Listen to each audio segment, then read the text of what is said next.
Buongiorno Lisa. Buongiorno. Buongiorno tutti. Scusa, però mio italiano non va bene.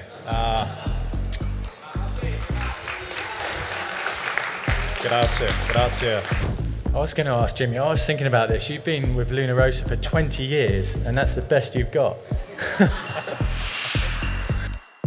It's one of those things we went back and looked at and debriefed, and we said, what could we have done differently or better? We actually feel we did the right thing 80 or 90% of the time. What we did would have been absolutely fine. The British spotted a wind shift, we didn't, but they did it at the perfect time. I actually don't know what we could have done there to do a better job. Any advice, Ben? Do you think Tom should have tacked around in front of you? Is that a mistake? Look, far be it from me to start dishing out advice to three-time winners of the league.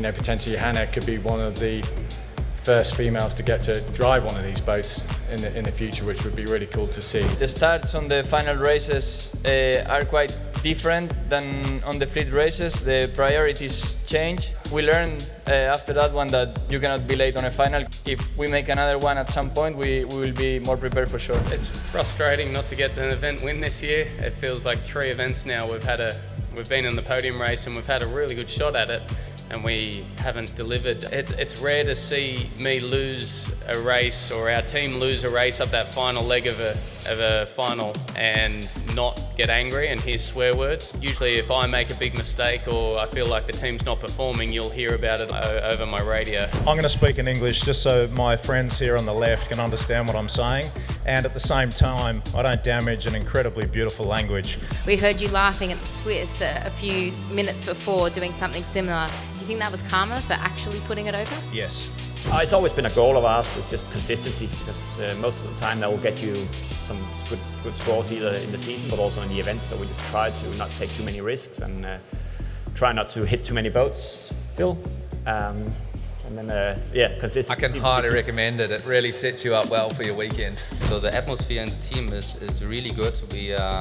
We love to work together. I think it's also good for us to have the events so close together and not a month or even more in between. Sailing Germany is completely on fire. You can see also that with Sebastian Vettel and also the Deutsche Bank, some global players in sports and business showing interest in the team and the series.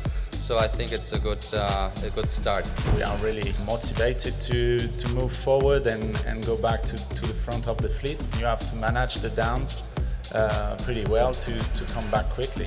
I don't think it's very Phil Robertson to back off. You've got 10 boats doing sort of 40 to 100 kilometres an hour, and on a miniature course, you're going to see some action. The umpiring needs a review, I think, in the series. Right now, the port tack boat has a huge amount of power, and they're getting away with murder. I'm still personally quite baffled by the decision and how it was ruled. I'd recommend to stay away from me when I'm on port.